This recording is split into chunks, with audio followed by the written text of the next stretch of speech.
Oi, meu nome é Thaís Helena Machado e hoje eu vou apresentar para vocês meu projeto de iniciação científica. Ele foi orientado pela professora doutora Andrea Gonçalves Trentin e co-orientado por Karine Nazaré Lins de Brito. Ele é intitulado como o efeito da expansão in vitro sobre a caracterização do perfil senescente das células-tronco estromais mesenquimais, que aqui eu vou tratar como MSCs. Então, as células-tronco são células com alta capacidade proliferativa que podem ser consideradas, separadas como totipotentes, pluripotentes, multipotentes, oligopotentes e unipotentes. As células-tronco, então, são células capazes de originar outras células-tronco, originar também, diferenciar e originar outros tipos celulares, como neurônios, células sanguíneas, células adiposas, células musculares e assim por diante. A célula estromal mesenquimal, então, o que ela é? São células justamente com alta capacidade proliferativa, com capacidade de promover a angiogênese, que é a revascularização daquele lugar, com propriedades imunorreguladoras, propriedades de autorrenovação e possuem uma grande facilidade de obtenção. São células caracterizadas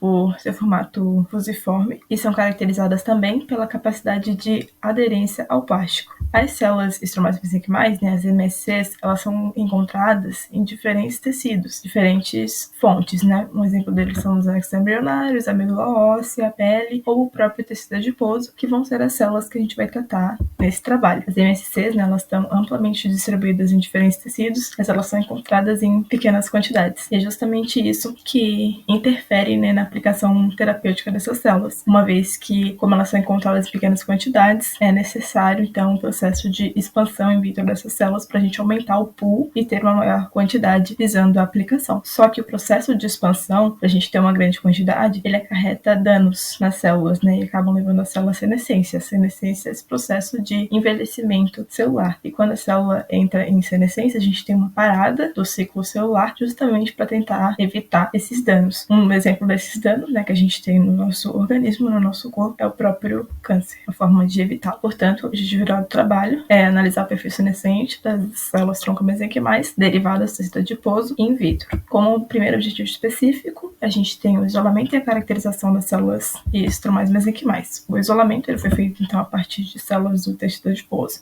A gente pega um fragmento de tecido, faz dissociação mecânica, dissociação enzimática e plaqueia as células. Esse primeiro plaqueio é o que é considerado P0. Todas as amostras utilizadas nesse trabalho são amostras oriundas de cirurgia de abnoplastia e foram recolhidas no Hospital Universitário da Universidade Federal de Santa Catarina. Então, primeiro a gente vai fazer a caracterização das MSCs. A caracterização inicialmente pela morfologia, pela aquela morfologia fusiforme e pela capacidade de aderência ao plástico. Essa imagem ela mostra justamente essa capacidade das MSCs de aderência ao plástico, levando em consideração o meio de cultivo padrão, demonstra também a presença dessa morfologia fusiforme. Um outro objetivo específico foi analisar o potencial de diferenciação, proliferação e migração celular durante esse processo de expansão in vitro. Então, focando inicialmente na diferenciação, a gente fez dois tipos de diferenciações, que é a diferenciação adipogênica e a diferenciação osteogênica. Na diferenciação adipogênica, a gente fez dois grupos, o grupo que era tratado com meio de cultivo padrão, que é o demência experimental com sulfeta bovino, e o outro grupo tratado com meio de cultivo específico, que é o meio de cultivo de diferenciação adipogênica. As células que foram tratadas com meio de cultivo específico, meio de cultivo de diferenciação adipogênica, elas alteraram então essa morfologia, saíram dessa morfologia fibroblastoide, passaram a ter um formato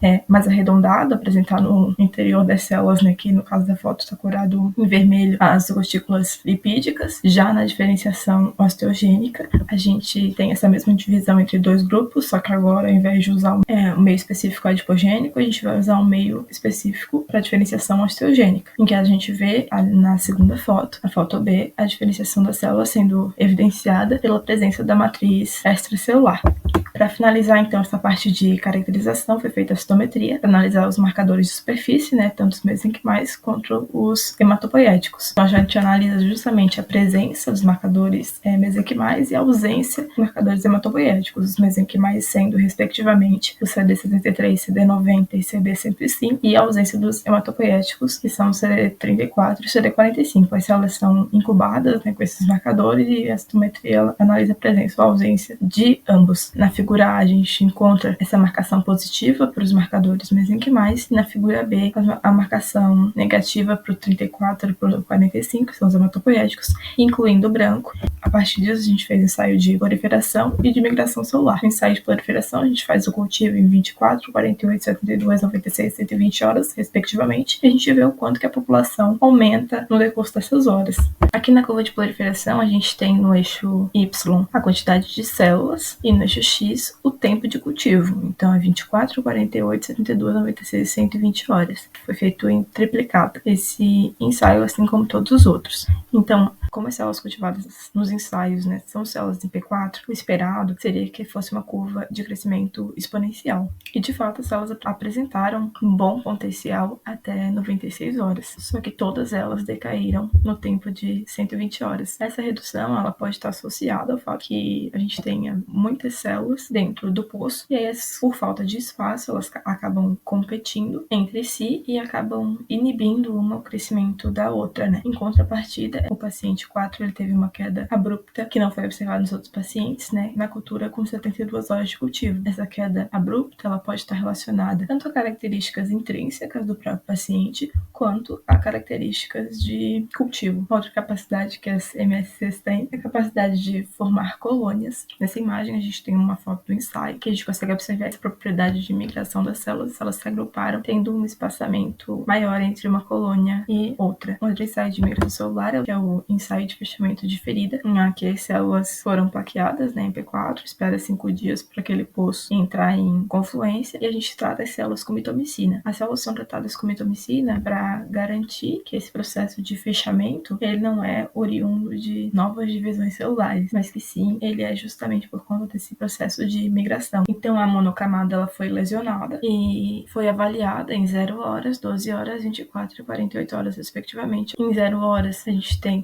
a monocamada lesionada totalmente, e com 48 horas, definitivamente essas células já alcançaram uma certa homogeneidade de distribuição naquele lugar. Considerando esses ensaios, a gente consegue confirmar essa capacidade migratória que as MSCs têm e o quanto elas conseguem ser promissoras nessa situação de reparo de feridas. Por fim, o último objetivo específico foi analisar o perfil senescente das MSCs durante esse processo de expansão in vitro. Então, na senescência replicativa, a gente tem essa mudança de morfologia da célula. Quando a gente compara, por exemplo, P4 e P14, elas apresentam uma mudança morfológica em que a célula sai desse formato fibroblastoide e passa a apresentar formas mais estreladas. Como com esse processo de cultivo a gente tem essa alteração tanto morfológica quanto a nível de DNA, acaba sendo necessário que a gente tenha um número ótimo de passagens, assim, uma faixa segura para que seja feita a aplicação terapêutica dessas células, uma vez que a cada passagem que a gente vai levando vai acarretando cada vez mais danos. Visando essa situação, né, tentando avaliar acúmulo de danos no DNA,